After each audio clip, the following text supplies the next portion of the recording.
10, 9, 8, 7, 6, 5, 4, 3, 2, Manchester 1, United have 0. reached the promised land. Good morning, everybody. Saturday morning, to be precise. Should be in bed enjoying myself, but I can't because we got to talk about Frenkie de Jong. I told you a few days ago, I said, look, I want to sort of leave this Frenkie de Jong story to one side until there's some real developments that we can talk about. And there are real developments we can talk about this morning coming out from Spain. Reports that Manchester United and Barcelona both agree on the fee for Frenkie de Jong. What are those reports?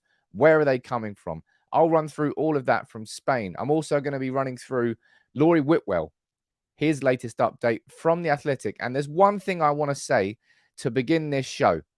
Actually, there's two things I want to say. One, good morning to you all. Paula, I can see you down there. Peter, Zibak, Vicky, Anuj, Josh, and good morning to all the members. What non-members have we got down here? We've got Kada, Stephen, we've got Noel Deves on Facebook, Pete Tope. Good morning to all of you. I hope you're having a cracking Friday. But look, big weekend coming up. I'm not sure there's anything good to watch on TV tonight. I don't think there's anything on at all.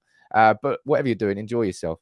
Now, let's dive straight into the news. As I said, there's one thing I want to say really about this news before we start.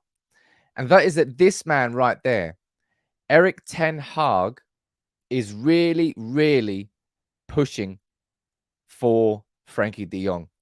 I think that's the one thing that I can say with utter confidence that is abundantly clear, is that Ten Hag's transfer list has Frenkie de Jong's name right at the top of it.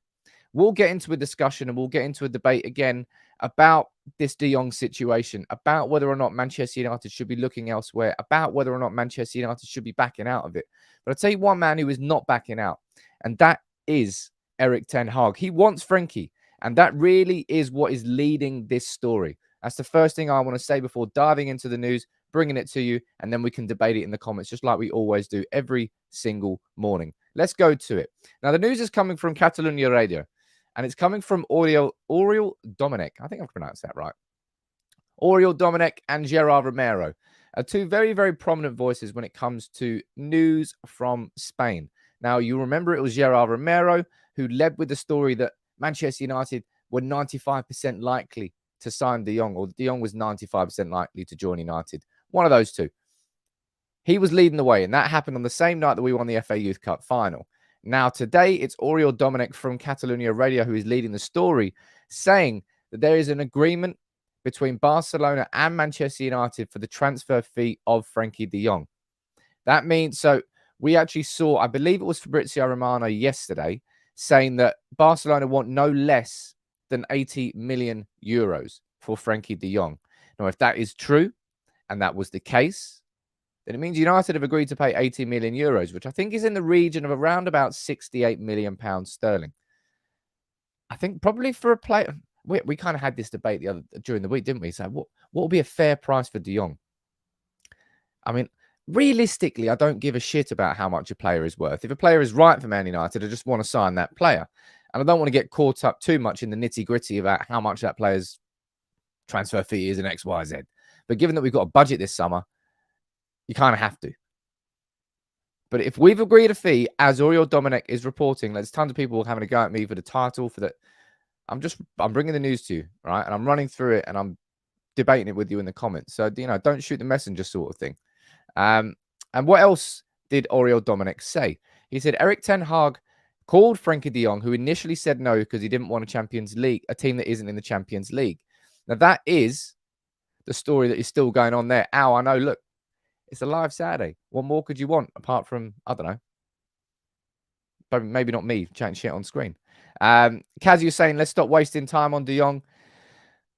Trust me, we're going to get into that. And I've already said that. I said a few days ago, I said, look, I don't want to get sort of bogged down in the de Jong situation. But for me, I think one major thing has changed on this that I sort of suspected before, but I really know now, is that this is really, really being pushed by Erik Ten Hag.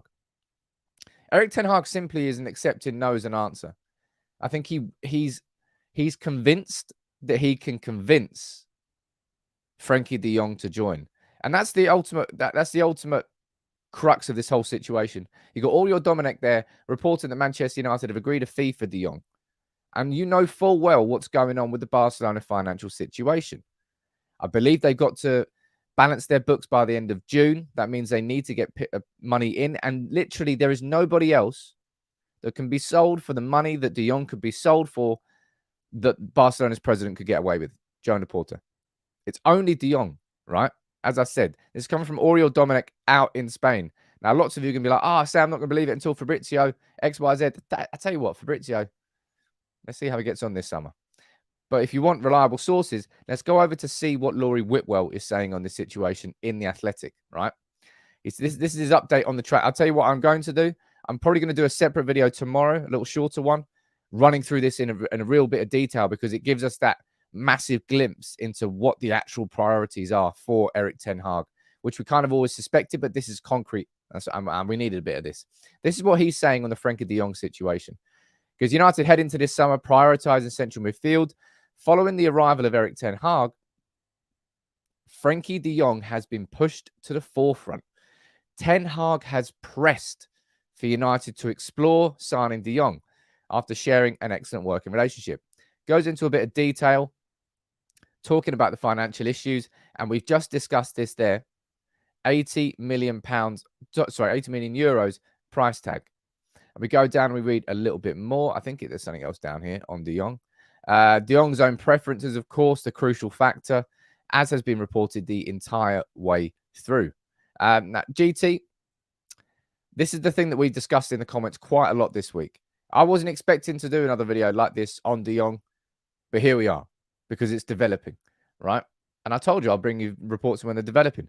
We go back to Gerard Romero, the man who actually initially broke the story about de Jong to United, that 95%. This is what he's saying. He said, United have told Frenkie, we have an offer to present and we have to decide. We're not going to wait much longer. Either you're coming or you're not. Barca would happily sell. They've always been happy to sell, man. They really have always been happy to sell. And I think every United fan would be happy to see that. Ten Hag would be happy to see it. And that again, I'm going to reiterate and go back to that. This is all coming from our manager. So you can be pissed off at the fact that we're going after de Jong. You can be angry at the fact that he might not want to specifically join Manchester United because we don't have Champions League football. The man who's leading our club now, the man who we've got to trust, he is pushing for Erik Ten Hag to be signed. There's a comment there that sort of caught my eye. Annie saying, you live at the same time as United stand? Nope. They're live at the same time as me. I'm live 9:30 every single day I go live, and I don't change for anybody. Let me go down and read a few more of your comments here. That's something that a lot of United fans fairly think, man, you can't pay 80 million pounds for Maguire and then sort of balk at the idea of playing 68 million for a player like Frenkie de Jong. I suppose it comes down to what we've got to spend this summer, doesn't it? Because if we went and put 68 million on Frenkie de Jong, what would that leave us with? If we're to believe the reports that our budget's like 130, 140 million, it's not particularly too much room for negotiation. But then you have to add in the likes of Phil Jones, Pereira, Martial, Bay, all of those being sold as well. Let me go down there and read a couple more. Estevo, you're saying top of the morning, Sam. Good morning to you, my friend. Ten Hag, sorry, Darwin Núñez is not going to be joining for 100 million. Don't you be worrying about that. Or maybe not worried about it. Maybe you want that to come in. But this is what I said about this. So obviously this happened last night. Could have gone live last night, but I wanted to go live this morning, as I always do, at 9:30 every single day on United People's TV, and that will never change. No issue. This is what I said about it last night. I said I've got no issue at all with United going after de Jong. If he's number one on our wanted list, then we go after him. If we agree with a fee with Barcelona, as Oriol Dominic is reporting, but it's irrelevant if de Jong doesn't want to come this summer, and from here on, we need to sign only players who want to play for United. And I said United used to let these sorts of deals drag all summer, and we end up with Fellaini or no Sancho. And I'll be completely honest, that is at the core of the majority of your frustration. Any United fan who is frustrated about this de Jong situation right now, it's based on previous experiences of what Man United do in the summer, because it's only the 28th of May. The season literally hasn't finished yet. After tonight, football will be done. But the season's not finished yet. United don't normally act this swiftly. United don't normally act this fast. I don't think United really know who we want at this point in the summer. It almost feels like we go into if we go into the summer and then go, right, now we got to decide who we want. But if there's one thing that is abundantly clear from all of this, from all of these reports, from everything that I've reported over the last week, 2 weeks, that man right there, Frenkie de Jong, is number one on Erik Ten Hag's list. You got Laurie Whitwell here from The Athletic. He's reporting that two midfielders are absolutely the priority for Erik Ten Hag, with this man sitting atop the tree. And as I said, the frustrations that we all have at this moment in time are based on previous experiences of the summer, are based on the fact that we can see City signing Haaland. We can see Villa getting Kamara, Coutinho, and Carlos. You can see even Leeds signing that lad from Salzburg. You can see Dortmund have spent a ton of money that they've got from Haaland, whilst United aren't doing anything. I think the fact that we didn't have a manager, I mean, you could say the same thing about Dortmund, I suppose. They managed to do it without that situation. But I think United are acting differently already in this summer transfer window. As Gerard Romero says there, where is it? That one there? United have told him, said, look, you got to make your mind up quick, son. We're not going to sit here and wait. And I don't think I do not think we will. Dan, you're saying pretty sure Erik Ten Hag has been looking at players for months since he knew he was going to get the job. And if he has, and he did, I think it's become abundantly clear who is top of that list. Estevo is saying if Frenkie de Jong doesn't want to come, Milinkovic-Savic to be considered. Milinkovic-Savic is the name that's on that list, and so is Ruben Neves. Now, you all know what I think about Ruben Neves. I've said that for quite a few summers now. Ray is saying, I honestly believe it's different because in the last 10 years, we've never moved this fast. Yeah, as I said, it's frustrations about, why can't we sign him X, Y? But it's not even the 1st of June yet. The transfer window's not open. If United can get this done quick and early, that would be a marked shift away from how we've used to act. Dan, I think you've sent in a super sticker. I don't actually know what super stickers are, but you haven't actually left a comment with it. But if there's no comment, there you go, man. Let me go and read a few of your comments down here. Dixon, what are you saying? Why buy players who don't want to play for United? Is De Jong that good? There are better defensive midfielders out there. Number one, he's not a defensive midfielder. Number two, he is that good. And number three, this is the debate, the big debate and the big talking point about De Jong. Because it's not necessarily that he doesn't want to play for Manchester United, all right? That's never been the case.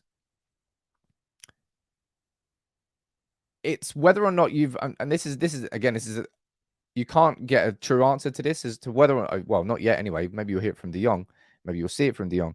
Whether Champions League football is literally the most important thing to him next season, or whether it's playing under a manager like Erik Ten Hag and being part of that project and being an essential part of that project. It's become obvious to Frenkie de Jong that Barcelona are happy to sell him, no matter what they say, no matter no matter what they say in the press. They always give the caveat of, yeah, but our financial situation is it's pretty bad. No matter how important he is to them, they will sell him if the right price comes in. And according to Oriol Dominic, that right price has come in. So that, in essence, is the easy part of the negotiations. It's all down to what De Jong wants. Michael, nice to see you joining there as a member, my friend. Let me know where you're watching from. I'll try and give you a shout out. And this is something I really do believe in. I've got every single belief that Erik Ten Hag not only knows what he wants, but will not go after anything he doesn't think he can get, which is a big difference. Because, I mean, come on, United fans, we all know it. Chasing Cesc Fabregas, chasing Gareth Bale, chasing the unattainables. We've got a long list of those that we've had over the last few years, and those sorts of signings, which have left United high and dry, where we've had to sign Fellaini on deadline day for more than the release clause that expired a couple of weeks ago. If we're pushing, and we are, right? We are pushing this hard for Frenkie de Jong. I agree with that. And that's the main thing I would give you from the takeaway from this video. Erik Ten Hag believes that he can get him in. I don't think that he would be wasting this much time. I don't think we would be wasting this much energy if Erik Ten Hag wasn't convinced that he can convince might be the wrong word, but I suppose it isn't. That he can convince Frenkie de Jong to be part of his project. Mixie, let me know where you're watching from. Thank you very much for joining as a member. And Michael, you're watching the whole way from Holland. Yes, my friend. Are you joining as a fan now because Erik Ten Hag's in? I'll be interested to know that. Anybody who's from Holland or any Ajax fans maybe who are watching, are you now going to keep a keen and close eye on what Manchester United are going to do with Erik Ten Hag as manager? That'll be cool. Let me go down here and read a few more of these comments. Or De Jong and Neves. Dutty. That's a cracking midfield. That really is a cracking midfield. Neves would probably operate as a sort of the deeper player. The player's more with a ball winner, but when it comes to playmaking, they both have their own abilities. It would be fantastic, but I would say unrealistic. That Fellaini deal was sanctioned because of who our manager was. That's the only reason. That was so weird. And that's the joke that we become. And it's these sort of stings, these sorts of memories that are making everybody go, don't like this. I don't like this at all. It's maybe why I'm saying sort of things like this. We need to only sign players who want to play for the club. But if we're being truthful and we're being completely honest and we're taking a step back and maybe we're taking our red-tinted specs off, it's somewhat understandable that we're having to convince players to join our club. We've been a shambles for a good few years. It's not hard. We're 35 points behind City and 34 points behind Liverpool. There has to be a little bit of an acceptance that we're not that club anymore.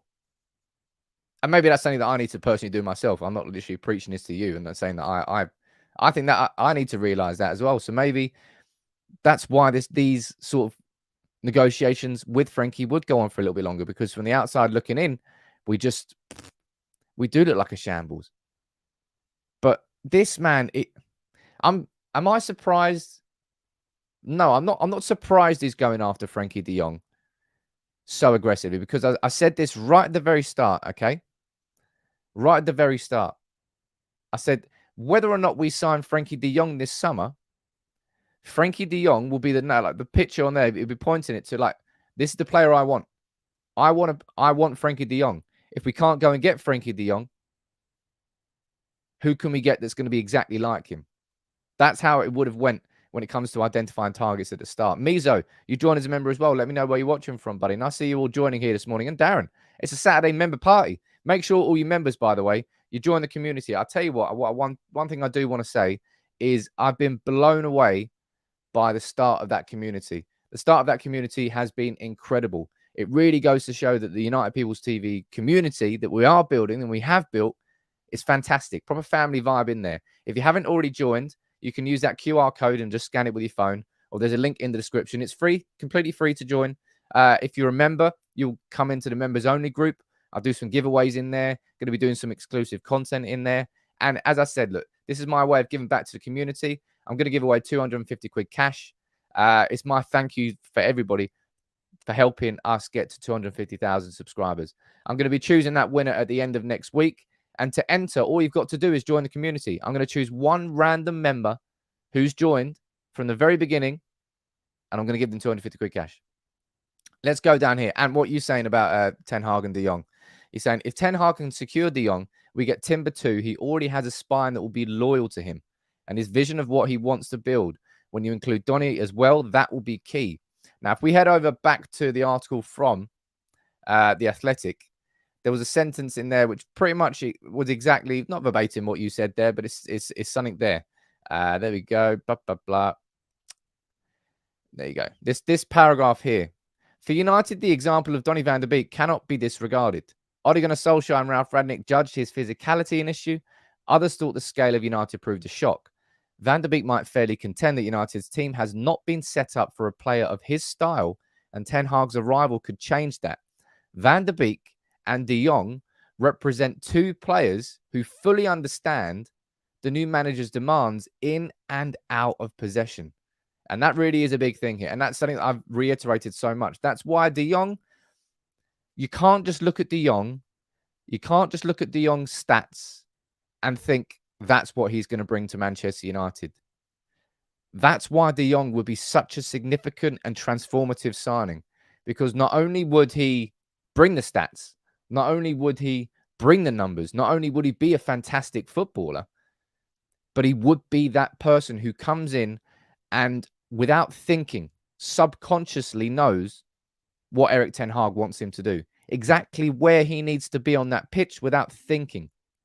And that is why it could be such a transformative signing. And in my opinion, that is why I understand that Erik Ten Hag he's not just looking at this as a transfer. He's looking at this as more than a transfer. And that is why he's just, by the looks of it, not accepting no as an answer. I think Ten Hag is being a little bit stubborn here. Because if you go back to what all the reports have always said, when he first rang Frenkie de Jong, it was an initial no. But instead of accepting that, Ten Hag has continued to push, has continued to call him. And he wants him badly. Mixie, you're watching from Papua New Guinea. Now that's wicked. I'd love to visit that place. That'd be amazing. Chris, new subscriber. Love to see you there. Can't wait to see how the team builds and grows for next season. You're not the only one, my friend. And like Darlington, thank you very much. De Jong knows look, as I said, it's subconscious. It's pure subconscious. He won't even have to think about it.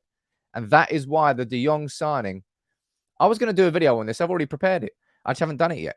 On why Frenkie de Jong could be such a transformative signing. And it is that. It's not just about his stats. It's not just about what he could bring. But it's embedded up there. Ten Hag wouldn't have to coach De Jong in any way, shape, or form. He would just do everything that he would do naturally. And everybody could look at him as an example. And you could easily see Frenkie de Jong coming in and taking the captain's armband straight away. Now, you might disagree with that. You might think that could be a mistake in the same way that Harry Maguire getting the armband when he came in was a mistake. But this is a new system, a brand new system, an intense system that's going to take time. And I think even if De Jong isn't the captain, he'll probably act like one. Let me go down here and see what you're all saying in the comments. We've got Freddie watching from Liberia, Stephen from Dubai. Good morning to both of you.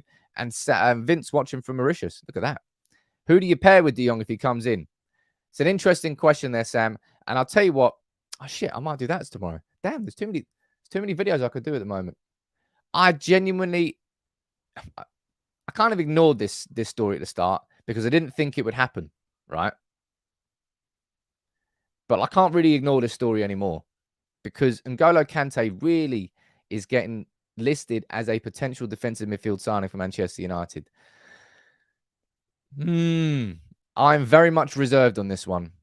I could see the logic. Of course you could. It's N'Golo Kante, but N'Golo Kante 4 years too late, 3 years too late?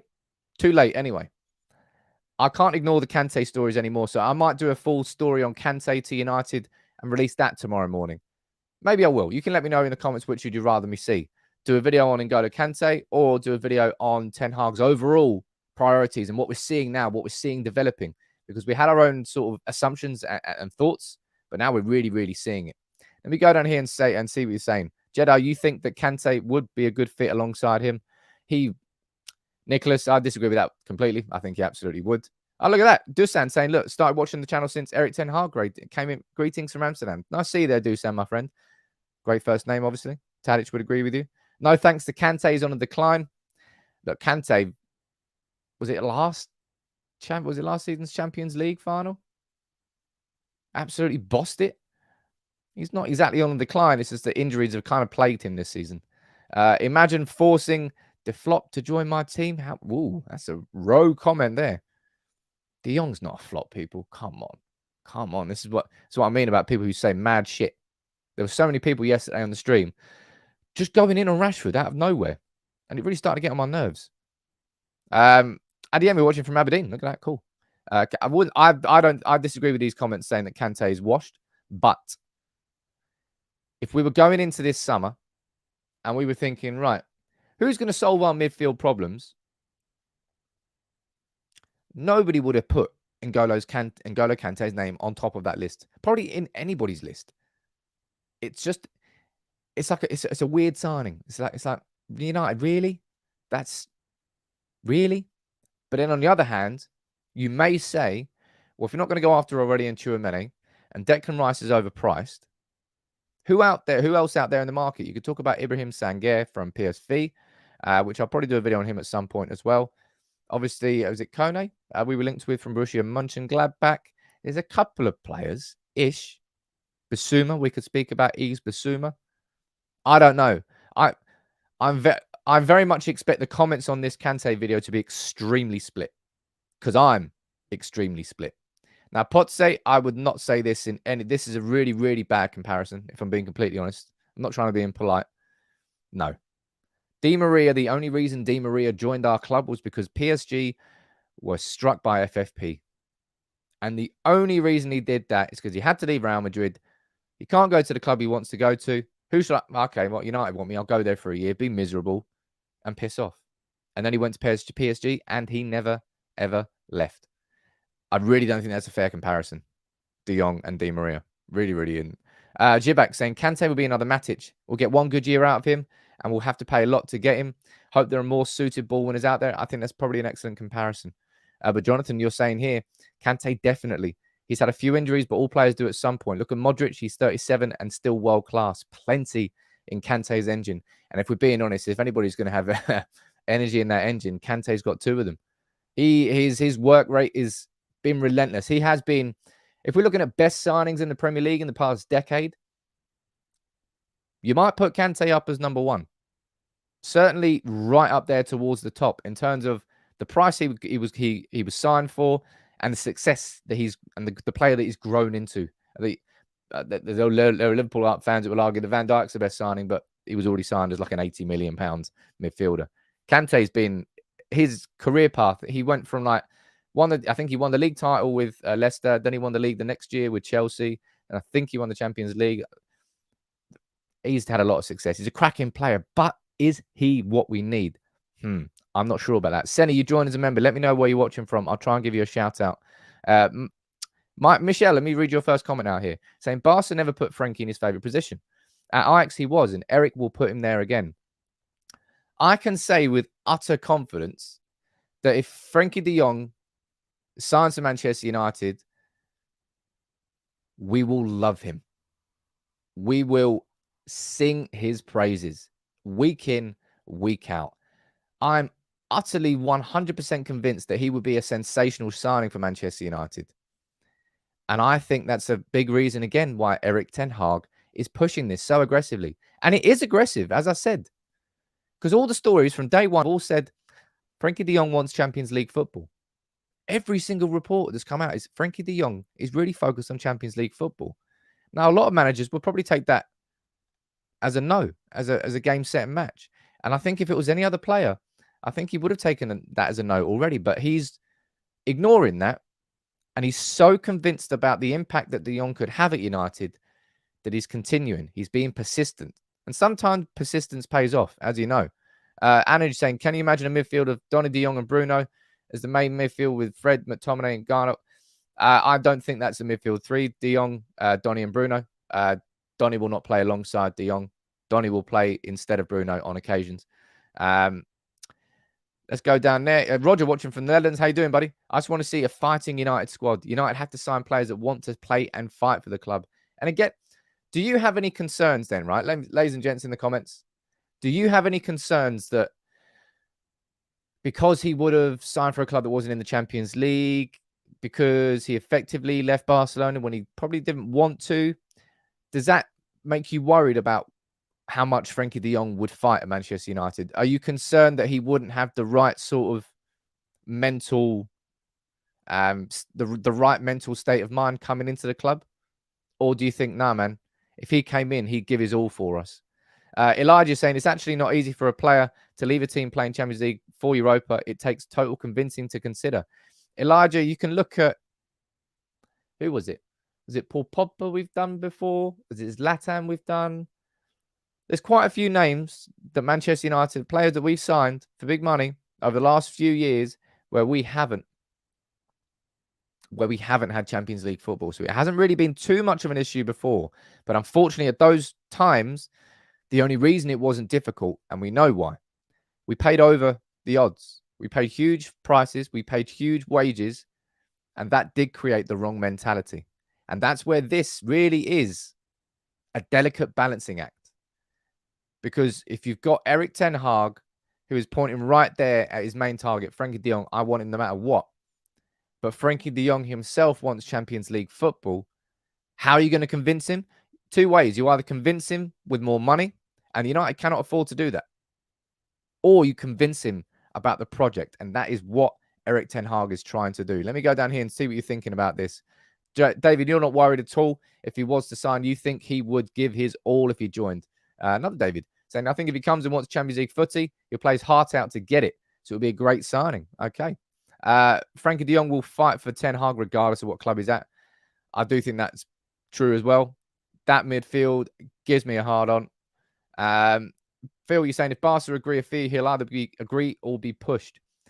And that's something that I do agree with, and something that I do feel that there has to be at some point up in Frenkie's head, he's going to go, man, this club is just like flaunting me on the market. He is the only player. Because if you look at what Barcelona have done, I've already done a deep dive into the finances, but they've obviously got Lionel Messi's wages off the books.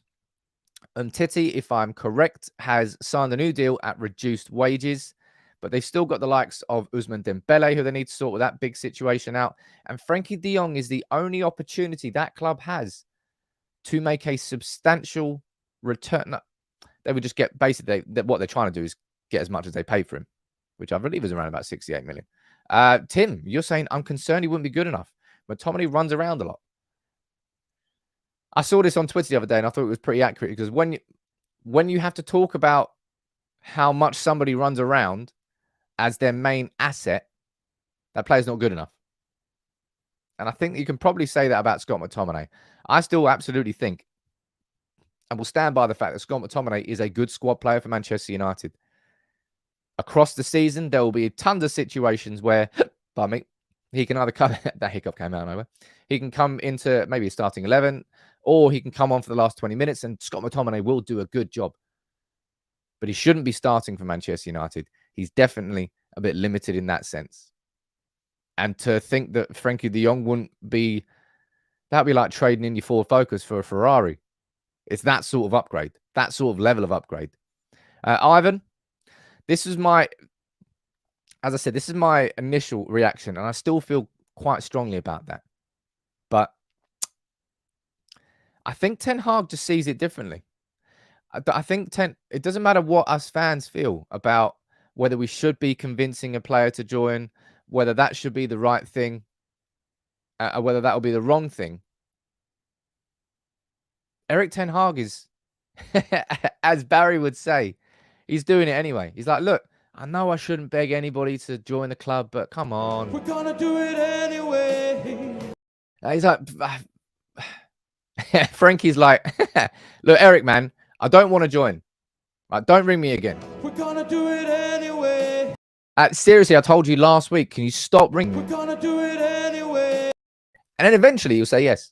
That seems to be part of the situation that's going on here. Yeah, all jokes aside, as I said,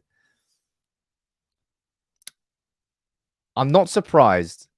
Oh, come on. How dare somebody say fuck Barry in the comments? Jonathan, I should ban you from the channel for that. Big up Barry. He's always going to be around here. But look, I'll move on, right? I'll move on, because I'm going to start yapping a bit too much about this situation. But Erik Ten Hag, and that's the thing, right? I thought that this was going to go a little bit quiet. But as is being reported from The Athletic, and we talk about reliable sources, and we talk about that, it's Laurie Whitwell here. We go there. Frenkie de Jong is at the forefront, absolute forefront. He is pressing for him to be signed. Pressing for him to be signed. Now, let's see. And as I said, if we're looking at the main story, you've got Oriol Dominic saying that there is an agreement between Barcelona and Manchester United for him. Let's see if that happens, right? Gareth, I can't do that. Jonathan might get annoyed. Gehan, you're saying McTominay is awful. How do you see this? You're lowering our standards. City, Liverpool, and Barca would never have a player like McTominay on the bench. I mean, I would probably say he was in the sort of same category as Henderson until Henderson came through and really sort of developed himself into a player. McTominay is never going to be a proper starter for United, but he's fine. It's fine as a decent squad member over the next few years until we're at the position where we can start having an incredible bench. But our squad is so far behind. You got to have to look elsewhere for the problems. McTominay is nowhere near as big of a problem overall to this squad harmony as Paul Pogba was. You might not like that opinion, but it's just the truth. All right. Look, right. That's a good point. Actually, we've got 5 subs next season. I kind of hoped that when they do that fight, I don't think they are, but I kind of wish that they made it a rule that 1 or 2 of those substitutes has to be an academy player. Scott McTominay can play the Alvarez role. I think Alvarez, again, is a more rounded footballer than Scott McTominay. I think most people are more rounded footballers than Scott McTominay. Charles, you're saying Kante has won the Premier League with 2 different clubs, won the Champions League and won the World Cup. The guy's got an incredible CV. I think I might do my video tomorrow morning on that. Seeing it, I think it's going to be such a big debate among United fans about N'Golo Kante and whether he could be that defensive midfielder. It's a bit of a curveball. It wasn't a story I was going to cover too much here on United People's TV, but there really has been too much noise around it for me to ignore it now. Bowie, watching from Netherlands, always had sympathy from United, but now I'm extra keen staying up to date. Big up to you, Bowie. You've definitely chosen the right channel to stay up to date with, if I do say so myself. Thomas, you're saying, do you think we'll go for Neves also? I don't personally think we will. I think it would be Frenkie de Jong or Neves if we're looking at a list of those players in those positions. And again, Neves would probably cost between 50 and 70 million pounds. I don't think we're going to spend 140 million on 2 midfielders. Let's go down here and see what you're saying. Any news on Anthony, says Emmanuel. I wouldn't expect any news on Anthony as the summer develops. I'll be completely honest. Leonard saying, I think you might need to watch him a bit more. He's the most physical player in that Barca midfield. He even plays centre back at times. He has played part of a back 3, of course he has. He's played that. Or if you look at how he played at how he played at Ajax, typically what happened when the fullbacks went forward, he would drop in and become a back 3 with the 2 centre backs, becoming that deeper line playmaker. Very used to that role. So he's very, very good defensively. I'm not saying that he's going to become that huge defensive midfielder we need, but he's certainly got that part of his game. Ryan, you're saying, look, McTominay's not the best, but we may have to make do. It's absolutely dependent on what we achieve in the transfer market. Again, he is possibly coachable to do a job for the short term. I think he will stay in this squad for a few more. I reckon he'll be here for like maybe 2-3 more seasons until we replace him with somebody of better quality overall that has the same work rate he does. That's why I think so anyway. Look, ladies and gents, not just lads and ladies. Last couple of minutes of the show here this morning. I'll wrap up a little bit early and I can prepare the other one. The interview's coming out. Honestly, you really should watch that interview that's going out at lunchtime. Me speaking with Adam Khan. In-depth chat about Christopher Nkunku, Konrad Laimer, and Nordi Mukiele. 3 Leipzig players we're heavily linked with and why he feels that a couple of those signings could really transform this Manchester United team. And maybe Konrad Laimer could be the perfect foil for Frenkie de Jong. You're looking at a midfield partnership, those 2 there. And again, we're talking about N'Golo Kante. I don't know what the price is. Let's see what the price is. Anybody put a price on his head yet? No. No mention of a price. How much do you think Kante would go for? I'll be interested to know that one. No real mention of a price about N'Golo Kante, just getting linked with Manchester United. I've no idea what he'd go for, but you could probably get Konrad Laimer for the same price, if not less, than Kante. That's what I think so anyway. Let me see what you're saying down here. Laimer is an Austrian Kante. Look at that. 55 million for Kante. You are mad. 30, but I've got a bit of London there. Sorry about that. 40 million you're saying down there. Side, you're saying 20. Potse, 25, 30, 40 quid. That's cheap. 25, 30, 40. 30 million for him. 40, 25 at most, 50. I mean, I literally have absolutely no idea. There would probably be a United tax because Chelsea would be strengthening us and they probably wouldn't want to do that. But it will be one of those players like Schweinsteiger from Bayern Munich. Not in the same shape, because he's definitely far more of a physical player for the Premier League than Schweinsteiger was when he joined. But Bayern only let Schweinsteiger leave because they were fine with him going and they could replace him straight away. And if Chelsea let Kante leave, it's because they will go and sign somebody in that position. And maybe it was somebody that we could have gone out and signed that would have been a better option. I'm going to do the Kante video tomorrow for sure. It's too much of a talking point to ignore. But I'm going to wrap this one up for today, okay? And I'll say, look, you might be frustrated with me. You might be angry with me for the headlines I'm doing, but I'm bringing you the news as they are. And I speak about it in depth. I go and I show you where these stories are coming from, and we have a nice interactive conversation about it. I don't ever want to get a reputation as a clickbait channel. I've really avoided that, and I will continue to hopefully avoid that. If I get caught up in it sometimes, I apologize. But Erik Ten Hag is going hard after De Jong.